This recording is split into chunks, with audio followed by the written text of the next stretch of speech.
Buenos días a todos, buenos días a todas. Encantado de poder compartir con vosotros estas jornadas, estas primeras jornadas online de PNI España sobre PNI clínica y estrés, donde poder compartir con vosotros mi ponencia de Animales a Dioses en busca de la comodidad.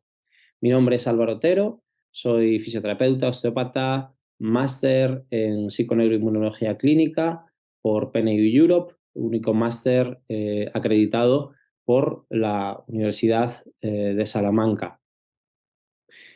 Bien, me gustaría comenzar la ponencia con una frase en la que eh, refleja muy bien cómo ha sido la vida del ser humano hasta, hasta hace relativamente poco. Cada día en África una gacela se despierta. Sabe que debe correr más rápido que el león más veloz o será devorada. Cada mañana en África un león se despierta. Sabe que debe correr más rápido que la gacela más lenta o morirá de hambre. No importa si eres un león o una gacela. Cuando el sol se eleva en África, es mejor que empieces a correr. Bien, creo que esta frase de Abe Gubegna, escritor etíope, describe muy bien lo que fue la vida del ser humano hasta, como os decía, hasta hace relativamente poco. El estrés siempre ha estado presente en nuestras vidas y hay que diferenciar o habría que diferenciar lo que es estrés agudo de lo que es estrés crónico. El estrés agudo siempre, siempre ha estado presente en el ser humano y gracias a esos retos que se iban presentando a lo largo de nuestra vida, de nuestra evolución, hemos conseguido un gran número de adaptaciones que permitieron la supervivencia y la reproducción de nuestra especie y llegar a los días actuales en los que nos encontramos. Sin embargo, el estrés crónico se sitúa como una de las causas de enfermedad crónica, uno de los factores, ¿no?, de enfermedad crónica más importantes en la actualidad y se ve que con el paso del tiempo el estrés crónico nos va a enfermar más y va a ser un problema todavía mayor de lo que es en la actualidad. Un ejemplo de cómo el estrés agudo ha estado siempre con nosotros y cómo ha conseguido esas adaptaciones, como os comentaba, lo encontramos en la evolución y lo encontramos en diferentes estudios. Por ejemplo, en este estudio realizado en hombres andinos, en tibetanos, que viven en altura, donde hay una disminución muy importante del oxígeno y esto podría conllevar una serie de problemas a nivel reproductivo por dificultad a la hora de llevar sangre, por ejemplo, al feto. En este caso se ha visto que estas personas que viven en altura, por ejemplo, han conseguido activar diferentes genes que les permiten mejorar el aporte sanguíneo a través de las arterias para nutrir a los bebés, a los fetos. Y esto ha mejorado su nutrición y ha mejorado, y ha conseguido que no nazcan con un tamaño menor o incluso no, estos embarazos no lleguen a término. Entonces, esa disminución de oxígeno ha supuesto una presión muy fuerte, pero para las personas que vivían allí, y debido a que se instauraron en aquel lugar y tenían que vivir en ese lugar, tuvieron que encontrar la manera, su cuerpo ha tenido que encontrar la manera de poder sobrevivir y poder perpetuar la especie. Y esto es lo que consiguieron. Y en comparación con personas que no pasaban o que visitaban o que iban a altura en esos determinados momentos, pero no permanecían, no vivían en esos lugares, no conseguían estas adaptaciones. Entonces vemos un ejemplo aquí muy claro de cómo esa circulación mejoró debido a esta presión. Fijaros cómo su ventilación pulmonar aumenta en comparación con las personas que no viven en altura. Entonces, la ventilación medida a la máxima capacidad de trabajo es baja a gran altura tanto para los hombres tibetanos como para los andinos en comparación con los de baja altitud y la ventilación en reposo aumenta notablemente dentro de los primeros 5 días de exposición aguda a la altura y permanece elevada o tiende a disminuir levemente dentro de 2-3 semanas. Entonces vemos como el ambiente es como una rueda, ¿no? Como una serie de ruedas. El ambiente ejerce una serie de circunstancias, una serie de presiones, y el cuerpo y los tejidos intentan adaptarse para conseguir un cambio en nuestras células, ¿no? En esta imagen podemos ver cómo puede funcionar, ¿no? Pues ese aumento de oxígeno, cómo hace o genera también un impacto en la circulación, en los tejidos, y al final esto lleva un impacto a nivel celular. Otro ejemplo que encontramos en la historia y debido a la presión es bueno, pues la tolerancia a la lactosa, ¿no? El consumo de leche um, fue, fue anterior a la capacidad que tenía el ser humano de poder asimilar la lactosa, ¿no? La enzima lactasa, que es la encargada de romper la lactosa en glucosa y galactosa para poder ser absorbida sobre el ser humano, esta adaptación, esta aceptación de esta lactosa, no fue algo que estuviese con nosotros toda la vida. Incluso en la actualidad observamos, ¿no?, como existe un gran número de población que tiene intolerancia a la lactosa. Bien, pues éramos intolerantes a la lactosa y un tercio de la población consiguió asimilar esa lactosa gracias a la producción de esa enzima lactasa, ¿no?, que rompía ese azúcar. Sin embargo, los intolerantes a la lactosa, como veis en la imagen, bueno, pues sufren una fermentación bacteriana y eso pues genera malestar, calambres abdominales, dolor, gases, ¿vale? Y esto, bueno, pues es muy molesto, ¿no? Bien, como decíamos, una vez más, debido a la presión, lo que hablamos en este estudio es que debido a la presión ambiental, en este caso ya existía la leche antes de conseguir esta modificación genética, ¿no? Sin embargo, cuando aparecen los primeros tolerantes a la lactosa es en una situación en la que existe hambre y, y la población, bueno, pues se ve obligada a consumir pues lo que había en ese momento, que era la leche. Y bueno, esto conllevó una selección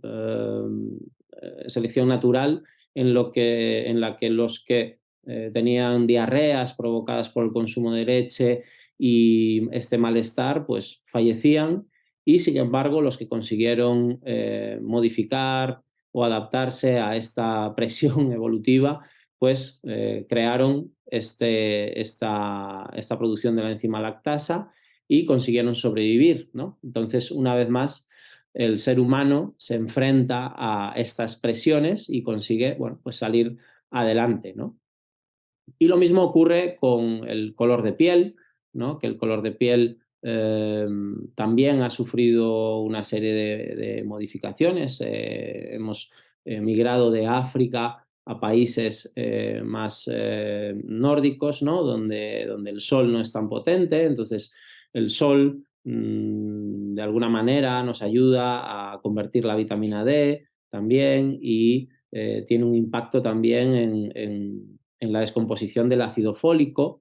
Entonces, esto, bueno, para proteger el ADN de los rayos UVA es necesaria una piel oscura, una piel un poquito más densa, y en este momento, cuando nosotros migramos hacia los países nórdicos, esa necesidad de esa piel bueno, que nos protege más y que nos protege de un daño posible a nivel de ADN, pues ya no sería tan necesaria, y bueno, pues se sufren una serie de modificaciones y de adaptaciones que cambian el color de la piel a una piel más clara, y bueno, pues permiten también que se invierta la energía en otras funciones, en otras necesidades más importantes, ¿no?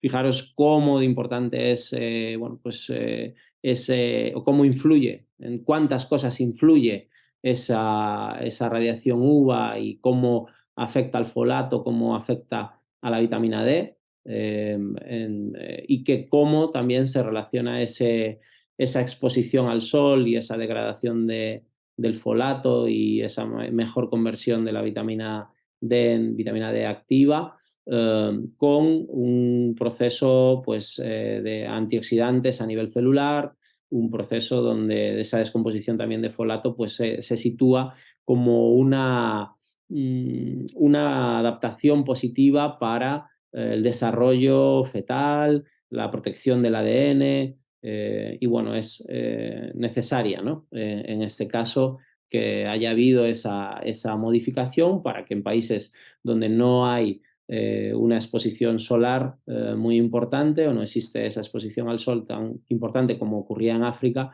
pues gracias a las pieles más claras nosotros podemos absorber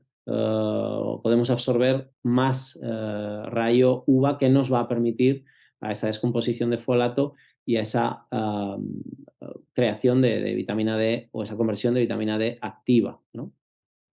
Entonces, bueno, pues aquí vemos cómo a lo largo de la historia pues ha ido cambiando bueno, pues el pelaje, ¿no? y el color de la piel, ¿no? Y también la evolución marca, ¿no? Es decir, ¿por qué estamos en bipedestación? Pues también esa exposición a la luz solar, a los rayos UVA que nos generan más daño, pues está esta hipótesis, ¿no? O el modelo de bipedestación para que mejora una mejor termorregulación, hablando de que, bueno, cuando estamos en bipedestación hay menos superficie corporal que tenga contacto con los rayos UVA. Una vez que nos ponemos en bipedestación, también, bueno, pues en la cara podemos recibir más aire, más viento, y la temperatura del suelo siempre es mayor que la temperatura que está más alejada del suelo. Entonces esto supone un beneficio también debido a una mejor termorregulación y un menor gasto energético, ¿no? Porque hay menos gasto en bipedestación que en cuadrupedia, y también esa disminución de la sensación térmica nos permitiría llegar a lugares más lejanos para encontrar nuevos territorios más cómodos, territorios donde haya más comida. Y bueno, pues esto es el beneficio, ¿no? que debido a la presión, pues las adaptaciones consecuentes en el ser humano, ¿no? Entonces, fijaros un poco de dónde venimos, cómo era un poquito este ser humano, ¿no? De que estamos hablando, y del que cada vez quizás nos encontremos más alejados. Con un fin de evitar un exceso de gasto energético, nuestros antepasados decidieron iniciar su movimiento cuando la luz del sol no fuese demasiado agresiva, lo cual también permitía mantener los niveles de vitamina D. Aunque las distancias recorridas habrían variado ampliamente, la mayoría de las estimaciones indican que las distancias promedio diarias cubiertas estaban en el rango de 6 a 16 kilómetros al día. Los días de excesiva exigencia física venían seguidos de un día menos arduo. Esta situación permitía descansar para reponer la energía gastada. Caminar y correr se realizaban sobre superficies naturales, tales como la hierba y la tierra, a menudo sobre terreno irregular y alternando entrenamientos a intervalos con ejercicios de fuerza. El movimiento se realizaría en ayunas, ya que la comida no abundaba y, como habíamos señalado anteriormente, el movimiento era generado en muchas ocasiones con el fin de encontrar comida. Bien, esto es un extracto del artículo que está identificado y, bueno, pues intenta describir bueno, cómo nos movíamos, cómo vivíamos, y obviamente los contextos eran diferentes a los que nos encontramos hoy en día, pero realmente nuestra genética está marcada por estas experiencias, por estos retos, por estas necesidades y estas presiones evolutivas a las que nos hemos visto sometidos. Y bueno, pues hoy en día el contexto cambia demasiado rápido y no somos capaces de adaptarnos a él, y por eso, bueno, pues aparece la patología crónica. Como veis, aquí señalamos los factores de presión evolutiva a los que el ser humano se ha visto expuesto, como el hambre, la sed, la infección, la violencia, la climatología, de los que hemos visto algunos ejemplos anteriormente, y que han sido causas de muerte. Esto es importante, ¿no? Que esa presión evolutiva, como hablábamos, y esas adaptaciones vienen derivadas de una necesidad de supervivencia y una necesidad de perpetuar la especie a través de la reproducción. Entonces, el ser humano, debido a esas presiones, ha tenido que generar respuestas adaptativas que buscan una solución, que son, como aparecen en esta imagen, la resistencia a la leptina, la resistencia a la insulina, la activación del eje renina, angiotensina, aldosterona, que consigue retener agua, sodio, glucosa en situaciones de alerta, ¿no? Entonces, ¿qué beneficio tan grande, por ejemplo, conseguir esto?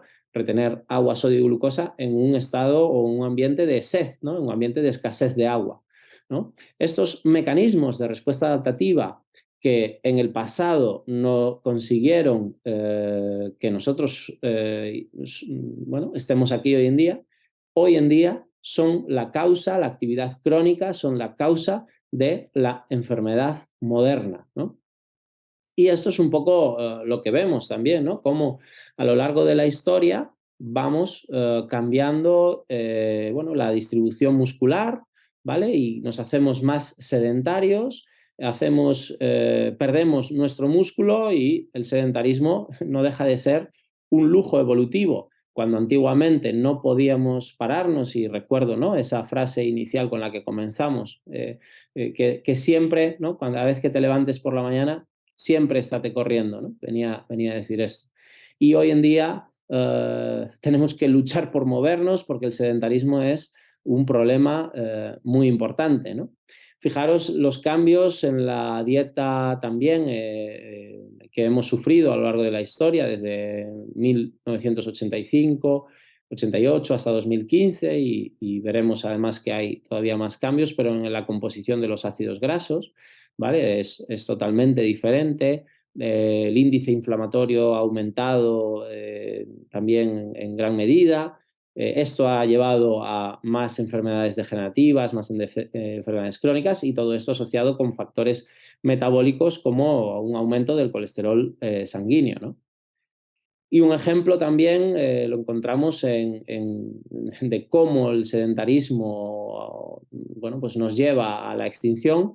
Pues un estudio donde encontraron, bueno, pues diferentes fósiles y donde vieron el comportamiento y analizaron el comportamiento del Homo erectus, una población, una tribu de Homo erectus, pues que vivían bueno, pues vamos a decir, acomodados, ¿no?, en unas zonas donde tenían acceso a comida de forma cercana, y poco a poco vieron que su movimiento y su necesidad de descubrir nuevos lugares se fue mermando, y se quedaban estancados en su zona.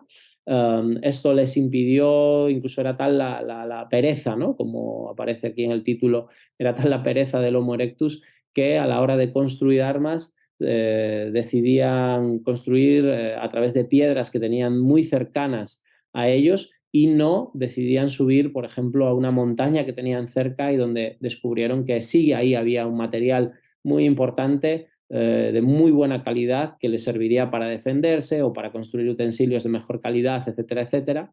Bueno, pues estos Homo erectus se acomodaron y acabaron extinguiéndose, bueno, pues debido a esta conducta, ¿no?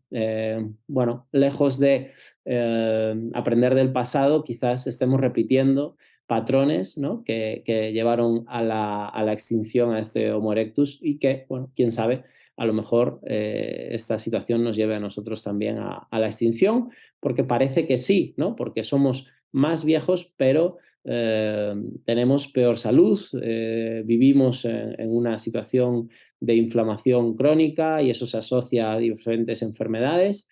Esos procesos inflamatorios que afectan obviamente al sistema inmunológico, tienen una conexión con el sistema metabólico, con adaptaciones metabólicas. El ser humano detecta que la inflamación significa peligro y tiene una manera de comportarse frente a esos peligros y de adaptar su metabolismo a esos peligros que identifica mediante patrones de reconocimiento. Y esa inflamación crónica y esa adaptación metabólica crónica es la que genera cambios en nuestras células y que nos llevan a enfermedades autoinmunes, neurodegenerativas, cáncer, etcétera, etcétera.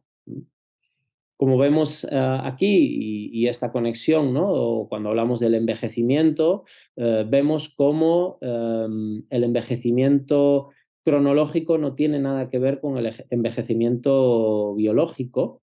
Se ve que las personas jóvenes realmente están alcanzando cuotas de generación más altas, ¿no? Es decir, una persona joven en la actualidad está desarrollando enfermedades cada vez más temprano en edad que corresponderían a personas pues más adultas, ¿no? Entonces, realmente los procesos inflamatorios y los procesos de adaptación, los procesos metabólicos en los que nos vemos sometidos, están generando un envejecimiento celular tan importante que dañan el ADN y que causa patología. La edad biológica está cada vez más desajustada con la edad cronológica. Bien, y aquí vemos la importancia de la musculatura en cuanto a la mortalidad, ¿no? Fijaros, cuanta menos masa muscular, mayor riesgo de muerte por todas las causas. Entonces, el músculo es un factor a tener en cuenta.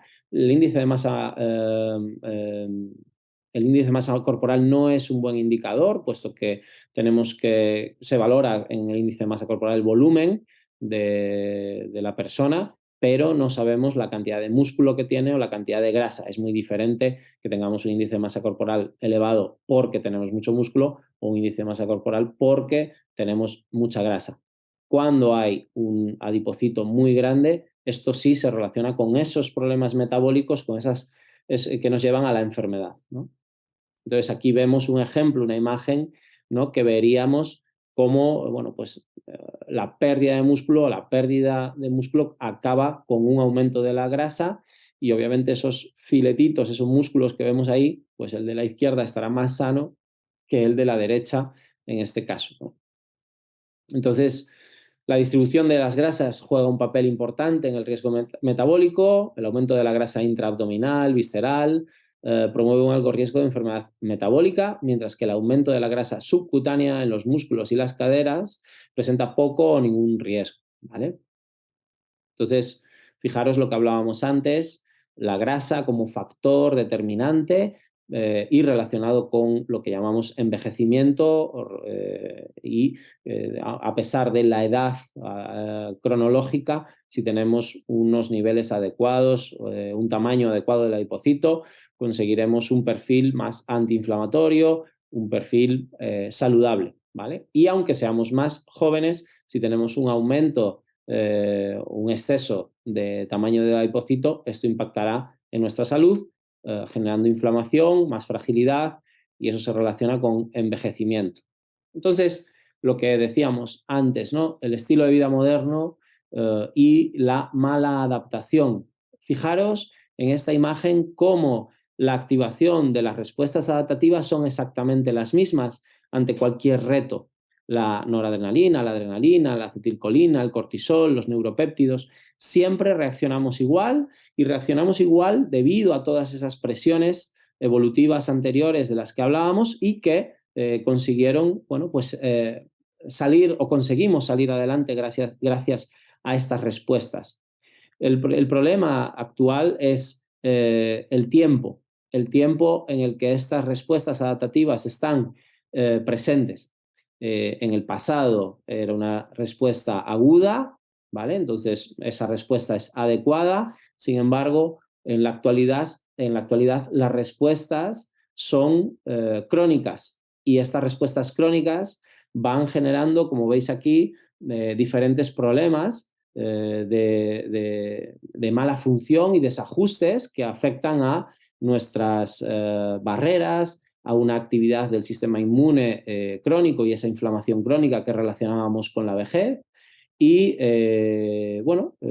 una peor respuesta, fijaros también, una peor respuesta frente a virus, ¿vale? Entonces, todo esto nos va a hacer una idea de, bueno, aunque respondamos igual, el problema es el cuánto tiempo y cuánto tiempo estamos expuestos a esos retos.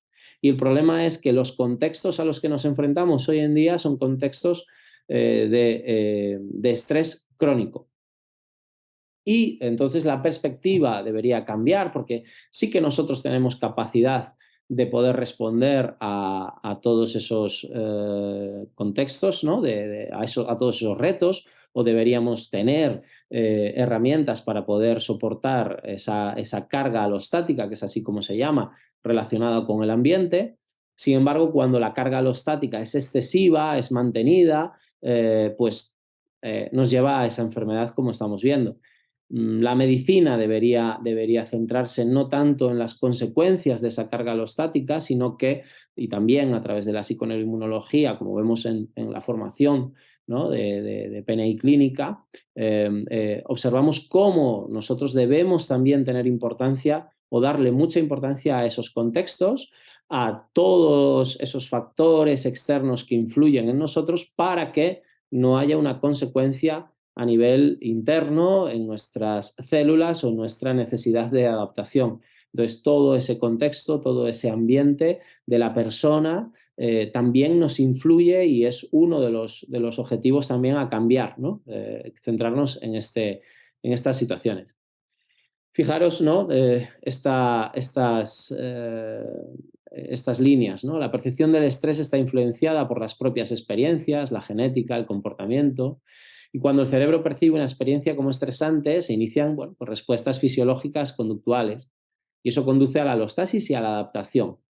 Pero con el tiempo, la carga alostática puede acumularse y la sobreexposición a mediadores de estrés neuronal, endocrino e inmune puede tener efectos adversos en varios sistemas de órganos dando lugar a enfermedades. Entonces, el estrés no solamente tiene que ser estrés neuronal, puede ser estrés nutritivo, puede ser estrés de nanopartículas, pero todo esto genera una reacción en nuestro cuerpo que nos lleva a enfermedades. Entonces, estamos expuestos constantemente a todos estos estímulos y esa exposición a condiciones adversas crónicas activan una respuesta de estrés neurobiológico que se ha asociado a un mayor riesgo de morbilidad y mortalidad, ¿vale? Incluida la aparición temprana, como decíamos antes, en personas más jóvenes y de enfermedades más comunes del envejecimiento, ¿vale? Por ejemplo, enfermedades cardiovasculares, diabetes, hipertensión, deterioro cognitivo, ¿vale?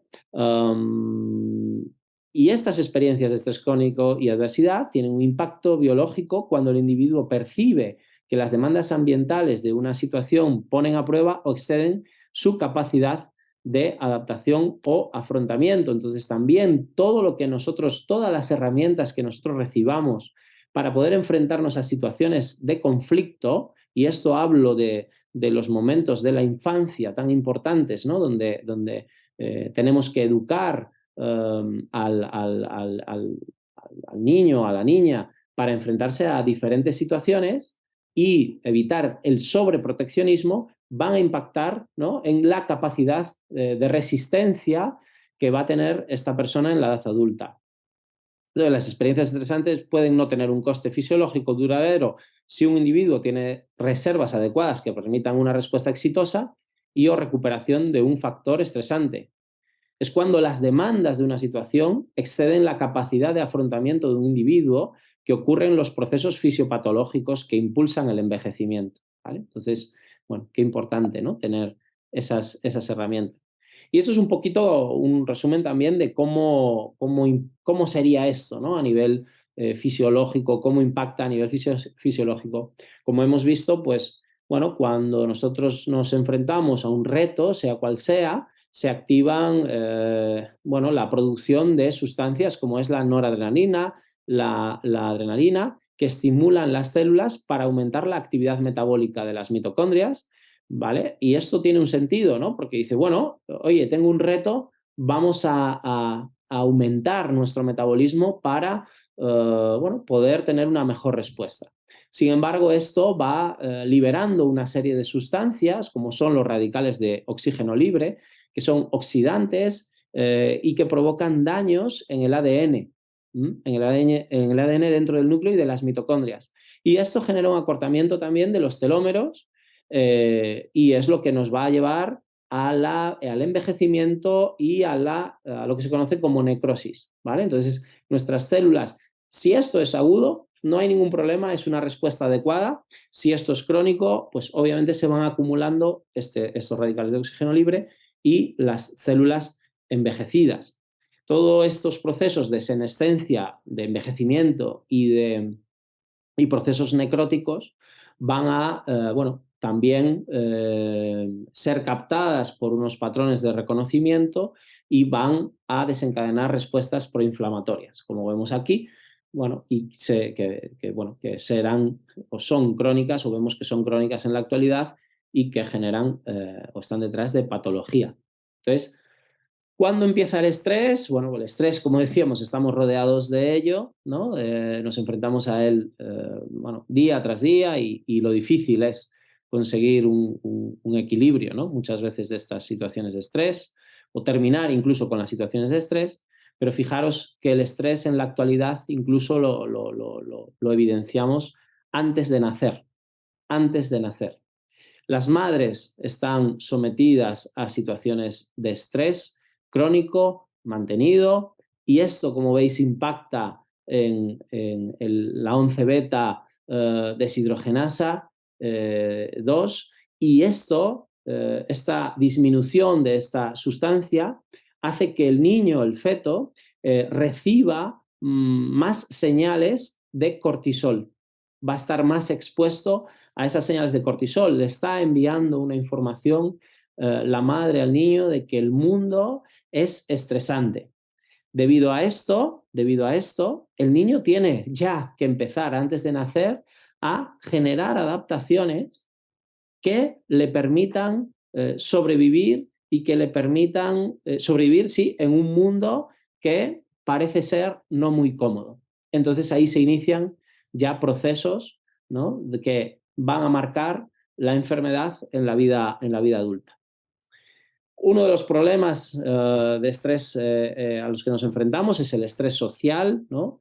El estrés político también.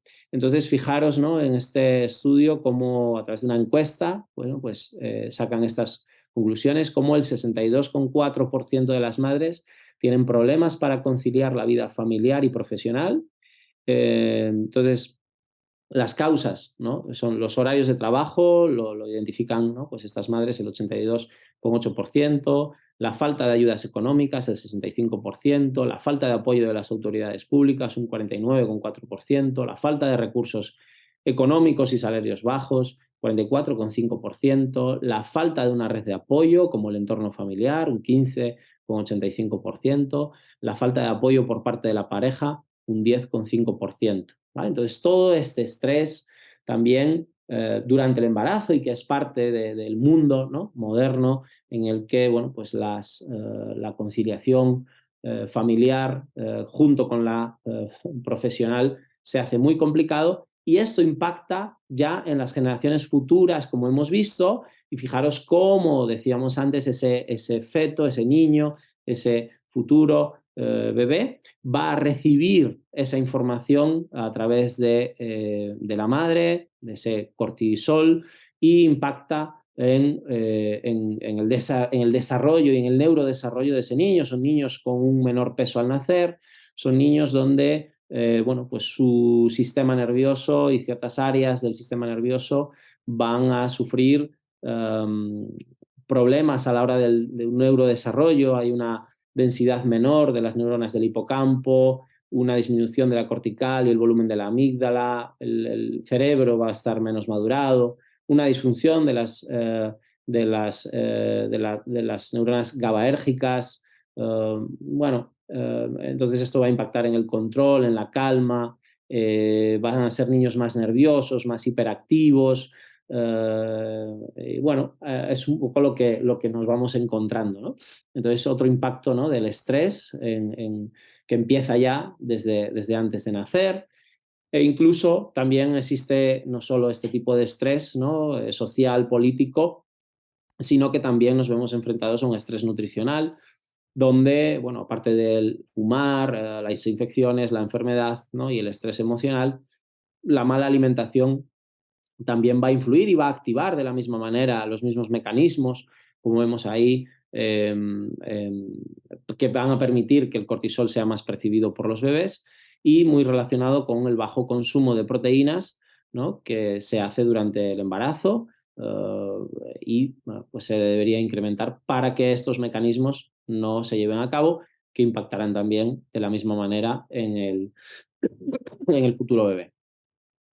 Y la importancia de la alimentación, una vez más, ¿no? Fijaros, la importancia de los sabores y el sistema inmunológico.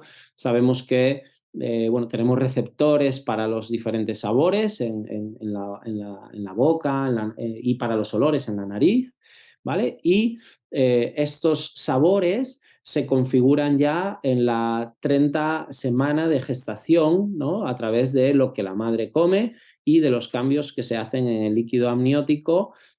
Y que después, bueno, pues también eso que come la madre, también incluso después en el caso de que el niño sea alimentado por leche materna, también los sabores se seguirán notando o se irán notando por el bebé en este caso, ¿no? Pero, sobre todo en la 30 semana de gestación, ya se van configurando los diferentes receptores de sabor en el bebé, que impactará en sus gustos una vez nazca y en sus gustos en la edad adulta. Pero esto también influye no solo en hábitos saludables a la hora de escoger unos productos u otros, ¿no? Y escoger productos con una menor densidad calórica, sino que también impactan en el sistema inmune. ¿Y esto por qué? Bueno, porque sabemos que hay receptores o sensores para el dulce y sensores para el amargo. Evolutivamente está más desarrollado los sensores para el sabor dulce. Y esto es también derivado de esas presiones evolutivas, ¿no?, en donde tendríamos bueno, debido al hambre, ¿no?, que pasábamos, éramos afines a ese consumo de alimentos calóricos, pero en un contexto de hambruna, ¿vale? Sin embargo, en la actualidad los contextos son totalmente diferentes. Bien, el tema es que esos sensores de amargo, que son, bueno, genéticamente tenemos un poquito menos, pero se pueden, como decíamos ya, desde el tipo de comida que la madre haga, se pueden configurar o se pueden aumentar, se pueden crear, ¿no?, por esos estímulos que llegan a través de esa comida.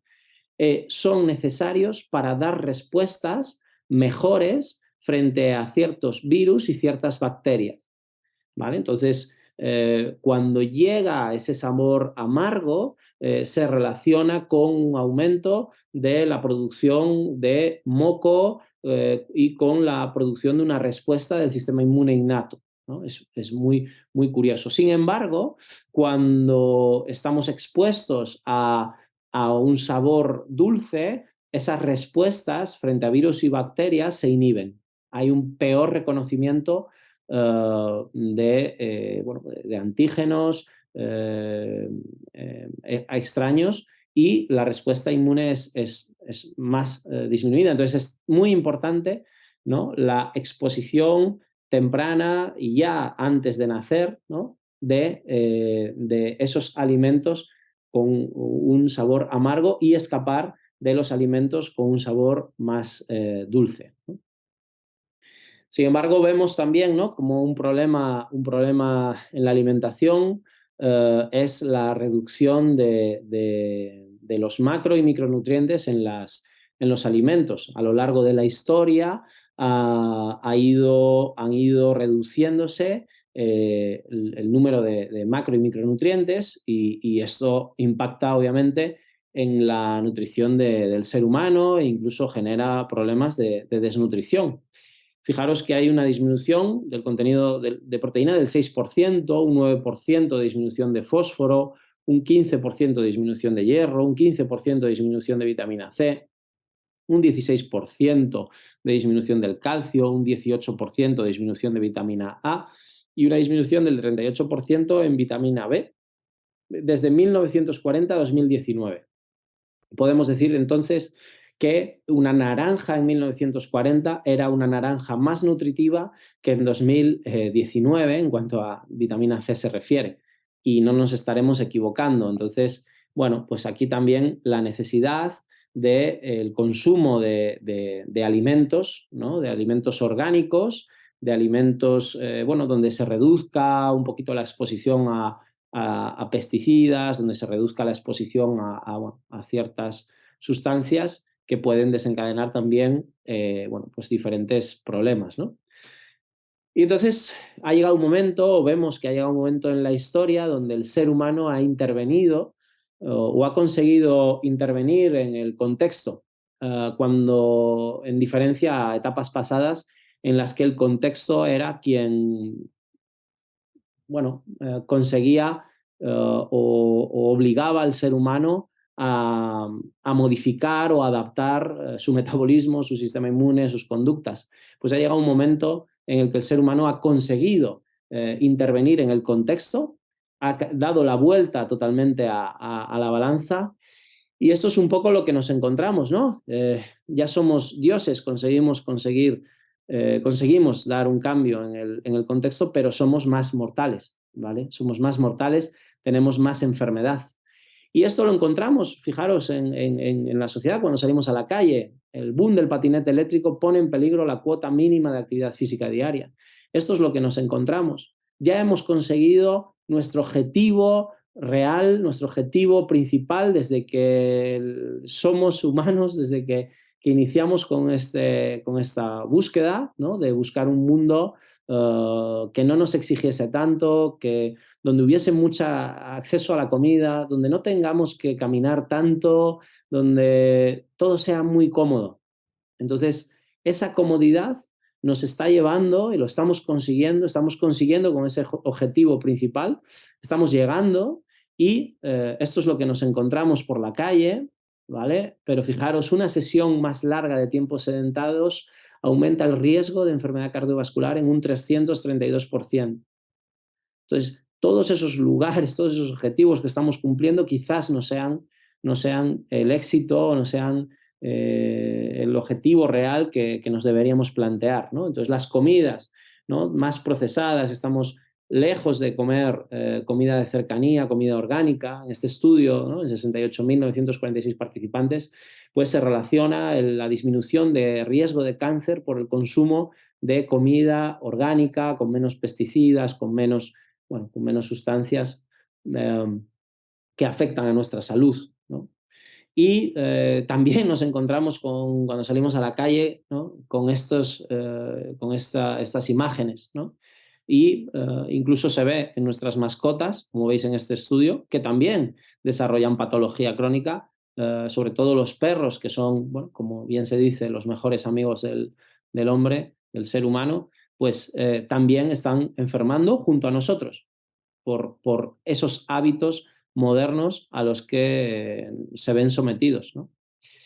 Y hay menos contacto con patógenos infecciosos. ¿Cuál es el mensaje que existe en la actualidad cuando un niño se pone enfermo, por ejemplo, ¿no? Es, bueno, es el alejarse todo lo posible de las posibles infecciones, que no tenga fiebres, que no la hipermedicación, el sobreuso de la medicación está también muy extendido, el sobreuso de antibióticos, bueno, por una sociedad quizás demasiado cómoda o en busca de la comodidad, una sociedad demasiado hiperprotectora, ¿no?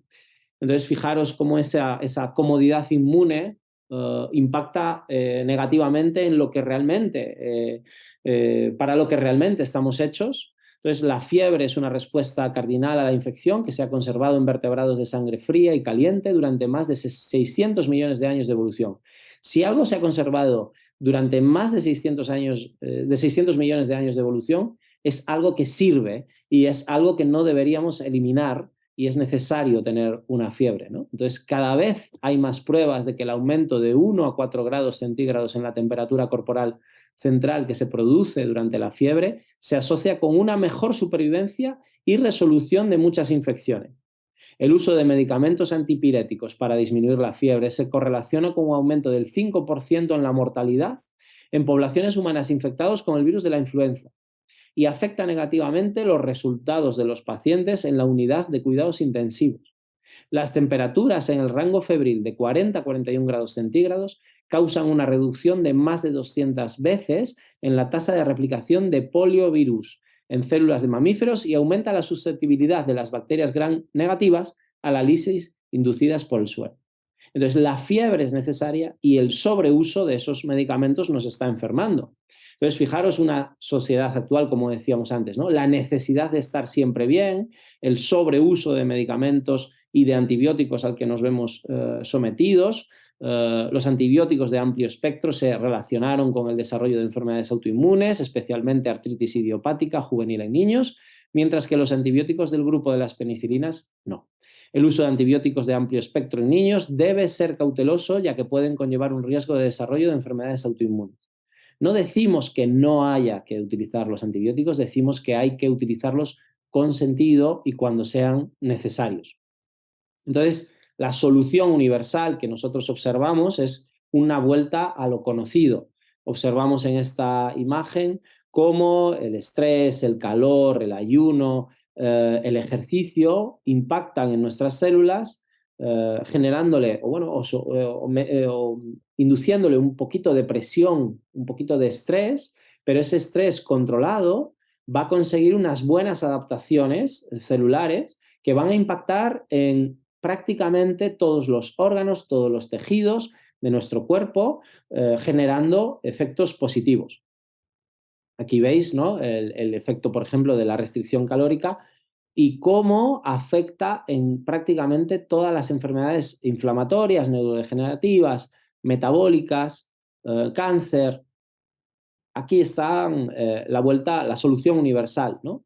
La exposición a la naturaleza, otra vez a lo conocido, a las partículas que son conocidas para nosotros, ¿no? Nanopartículas o partículas extrañas a las que nos vemos expuestos debido a la contaminación, al vivir en las ciudades, pues la vuelta y la exposición a la naturaleza permite que haya un control inmunológico, que haya un efecto más antiinflamatorio, etcétera, etcétera, etcétera. Entonces, fijaros, ¿no?, cómo esas sustancias volátiles transportadas por el aire de la naturaleza consigue una reducción de la inflamación, se modula el estrés oxidativo, ejerce efectos inmunoestimuladores, aumenta la actividad fagocítica, mejora las respuestas inmunitarias innatas. Es la solución a todo, ¿no? Y gracias a la naturaleza, como vemos aquí, los diferentes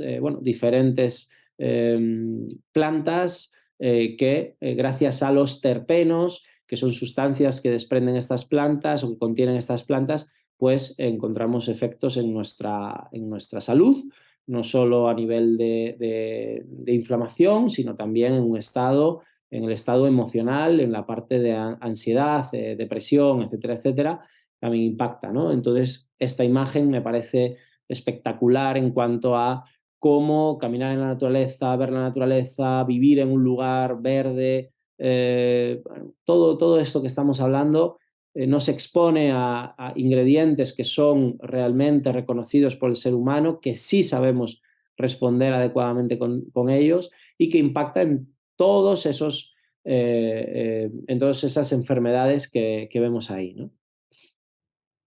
Entonces, bueno, una vez más, pues esa exposición a entornos naturales impacta en nuestra microbiota modula todo lo que hemos visto, ¿no?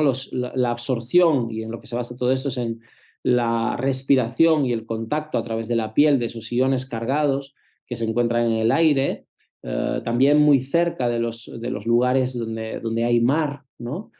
Tienen efectos sobre nuestro sistema inmunológico y sobre el tracto respiratorio, ¿no? Y el ejercicio es quizás uno de los mejores medicamentos que impactan en el estrés y en todas las consecuencias, ¿no?, a las que nos lleva el estrés, y impacta, como veis, en todos esos tejidos por la liberación de sustancias esas mioquinas, que bueno, consiguen, como os digo, mejorar todas las funciones de nuestro cuerpo. Pero fijaros, fijaros, ¿no?, cómo la práctica de deporte reduce la mala salud mental en un 43,2% en este estudio. Da igual cuál deporte, lo importante es hacer algo de movimiento, hacer algo de deporte, el que más nos guste, y esto ya y mejora la situación que tengamos de estrés, ¿no?, de estrés emocional. Pero seguimos con ese mundo moderno, y me gusta traer este estudio en el que, bueno, muchas veces usamos los antioxidantes de una manera inadecuada, y el uso de antioxidantes post-deporte frena las adaptaciones metabólicas o frena las adaptaciones del deporte, ¿vale? Entonces, el uso de antioxidantes para evitar el cansancio, las agujetas, etcétera, etcétera, afectan negativamente a las adaptaciones que consigue el ejercicio. Entonces, una vez más, la conducta del ser humano en busca de la comodidad, en busca del no sufrimiento post-deporte, acaba enfermándonos, o acaba dañando o haciendo que algo tan positivo como es el deporte para nuestra salud, pues sea menos efectivo. Entonces, quiero terminar con esta frase: el ser humano lucha para tener comodidad. La comodidad nunca existió. Cuando exista, dejaremos de ser humanos. Muchas gracias.